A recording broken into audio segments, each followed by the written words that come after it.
So we start? Yeah. Okay, just talk. Okay, I love to do that. Okay, so there is quite a few questions in here, and thank you so much for your kind words. We do this together. Thank you really very much to Eva, who had the courage to come and tell her story. We had to encourage more our new friends. They had chose to arrive while they're working in their journey, because I find out that telling your story is a form of healing and helping others that just came or are coming. So in here it says, what exactly is the concept of an open borders? Does the U.S. practice this approach to immigration? So I encourage you to find a wonderful book that just came out from an author from Tucson, Arizona. His name is John Washington. And he just came out with the book, A Case of Open Borders. He will be the best to answer this question. But what I can tell you from my little information I have is that it's very interesting to me, because there's no such a thing as open borders, and it's nothing but a narrative, and it's been sold nowadays with fear. But it's funny, because I get a text all the way from a very remote town in Guatemala one night of a Guatemalan friend, and says, Señora Dora, ¿está abierta la frontera? So she said, Miss Dora, is the border open? Because that's how they hear. See, so, no. Please read his book if you can. John Washington, The Case of Open Borders. It's amazing. Thank you. We really appreciate you all being here. And just so you know, in the table in the back, we have a sign up for anybody who wants to volunteer with IWP. I got a lot of questions about laws and laws to change and what's going on in H2A. So I'm just going to wrap them up all into one piece. So first, expanding the H2A program. I would not encourage to expand the H2A program unless it was reformed, because currently the problem with the program is it ties workers to one workplace, and if that workplace is awful, they're basically in a labor abuse situation they can't get out of. And we've handled a lot of those cases. So we have a lot of workers who've had to leave H2A programs because they weren't being paid, because they were being put into sort of a debt servitude, and so we just had 17 workers last week come to us that had not been paid for 2 months in Florida, and the H2A program fled to Ohio, and of course now have no status. Also on the legal front, or the legislative front, one of the other questions was, is there any laws coming up in Ohio? In Ohio, we consistently have no relationship to me.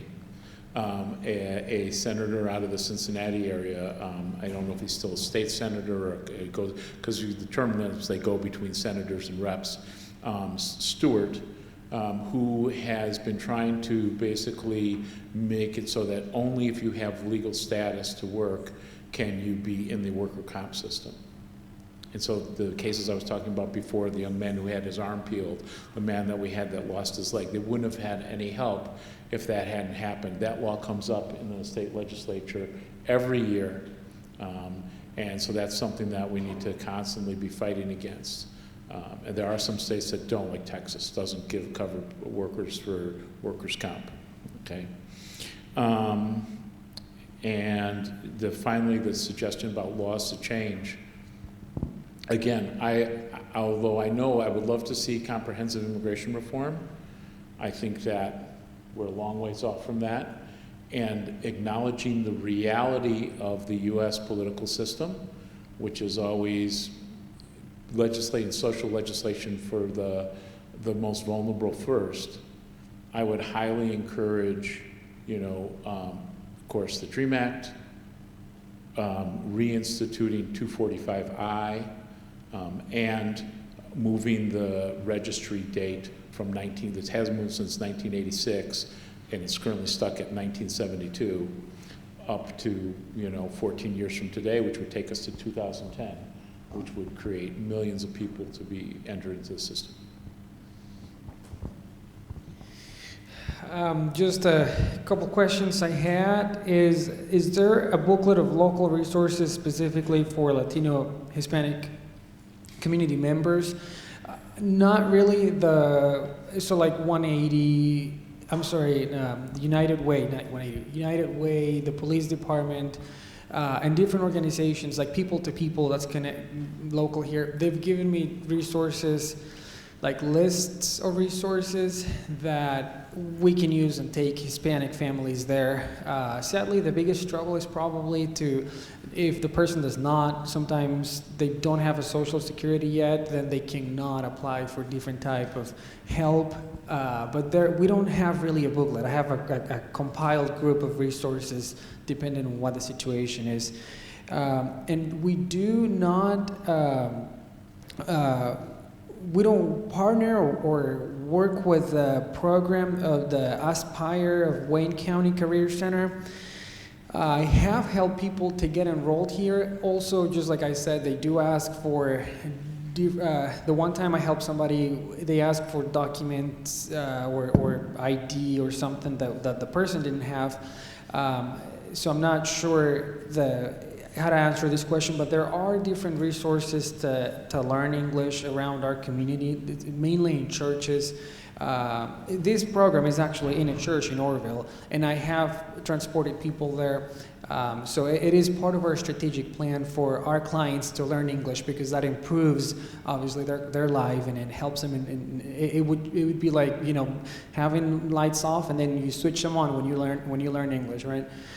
So we do encourage that, and we help with what we can to take people and transport people and enroll them into those classes. Hello. Has anyone heard of the song Isle of Hope and Tears? It's a popular folk song among the Irish diaspora, and it came to me when our pastor was speaking, and when La Señora Ebart from Venezuela was up here with our friend Pablo.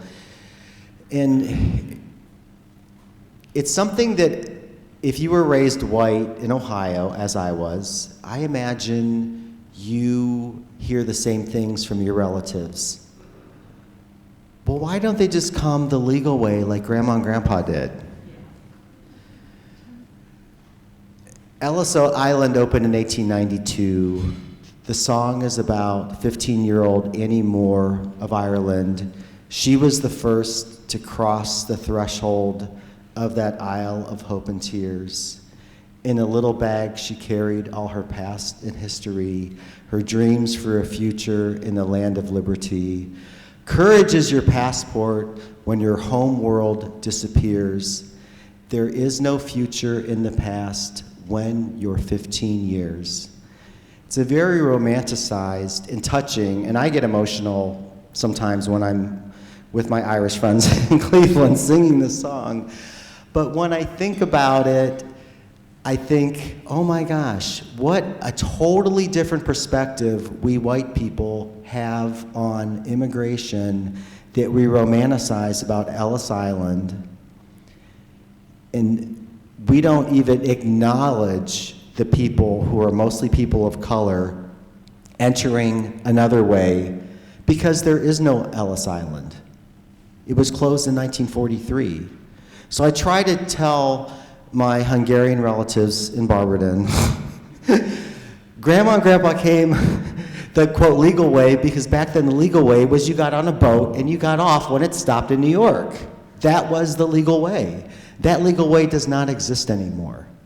So that's why people are forced to come in the very difficult ways, like our Venezuelan friends, through the Darien Gap in Panama, a treacherous stretch of jungle, to make it here.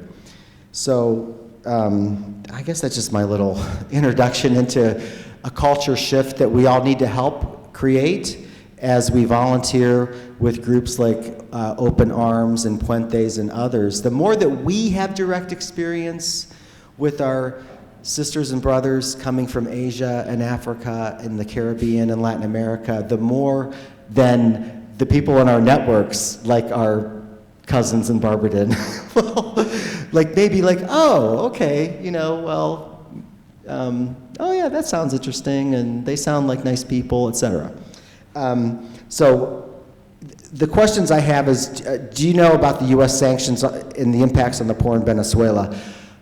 Those are well documented in driving, I think, as much of a quarter of the population of Venezuela to have fled Venezuela over the last decade. Whoever wrote that question, I'd be glad to talk to you afterward and give you specific places to look. I'm not an expert on Venezuela, but I have read, you know, and I know those things are well documented. We have had what people from one perspective would call a surge in immigration from Venezuela over the last few years. But most Venezuelans are leaving Venezuela to neighboring countries like Colombia and Ecuador. Thanks. Okay, how can issues that seem so far away be brought home to be able to make a change? Again, I think, like I just said, like getting connected with organizations that are doing something or trying to do something, whether it's advocacy work or direct service work or a combination. One thing I learned early on is we need people working at all levels. And there's no time and there's no space for arguing among each other like, well, no, you need to be working on policy. Well, no, if someone's hungry, you need to take them to the store. We need all of these things at all times. So there's no right or wrong way to fight. We just need to get off our asses and fight. What if Trump becomes elected? Okay, number one, I don't really want to think about this because I think for the next 2.5 weeks or week and a half or whatever the heck it is, we all need to be working on making sure that that person does not resume residence on Pennsylvania Avenue. But if that should happen, I know, as you have heard, he's promising mass deportation. This is just logistically probably going to be it's going to be extremely difficult for that to happen. Not just like actually, you know, rounding people up, putting them in corrals, putting them on planes, sending them home, expecting their countries are going to take them back home after 20 years. But all of the industries in this country that are dependent on immigrant labor, including undocumented immigrant labor, are not gonna just sit back and allow that to happen. So that in and of itself, I don't think is anything that we need to focus on. It's something that he's focusing on for his base. That said, there's plenty to do with the current policies that will at least likely continue under either administration of denying people the right to even ask for asylum. So there's a lot we can do in organizing on all levels, including protests, including if that means, you know, getting groups of people to go to the Immigration Customs and Enforcement Office, the ICE office for protest, or to go to Immigration Court to protest, or et cetera. There's just all kinds of things that we could do. And I'll leave it at that, and thank you so much. Just a thought that came about the open borders, just the borders. I come from a part of the world where borders have been drawn and redrawn over and over and over. And what I know is that border does not define my identity, and it doesn't define any one of our identities. There are these other questions that we talked about today that define who we are as human beings to one another and as a larger collective as well. So I hope that we take the chance to keep on using our voice and using our experience. And it's just such an honor, and I'm so humbled to work with all these folk here and to be together today and get all this inspiration. So let us give them a round of applause and appreciation.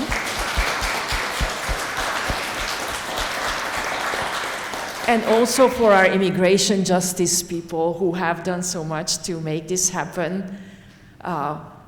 Cheryl and Bill and Lynn and Larry and Barbara, and I know that the rallies also helped, and Erica, and am I missing somebody?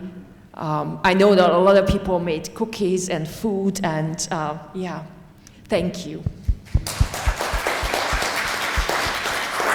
And finally, I think it's lovely to come together like this. And we are a community here at Westminster who love to have these conversations about issues that shape our lives. So please reach out to me or reach out to any of our folk. And let's do this more often and continue to inspire and challenge each other and continue to grow into better human beings all around. So thank you.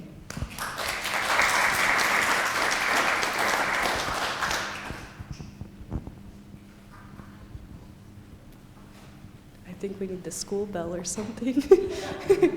That was sort of the close up. You're welcome to linger and talk to each other, ask questions of the speakers, get to know each other, connect with us. I still want to talk to you all. I didn't get to talk to you all. Yeah. Jack, let's give. He was our technological guru and all around help leading up to this event, so thank you.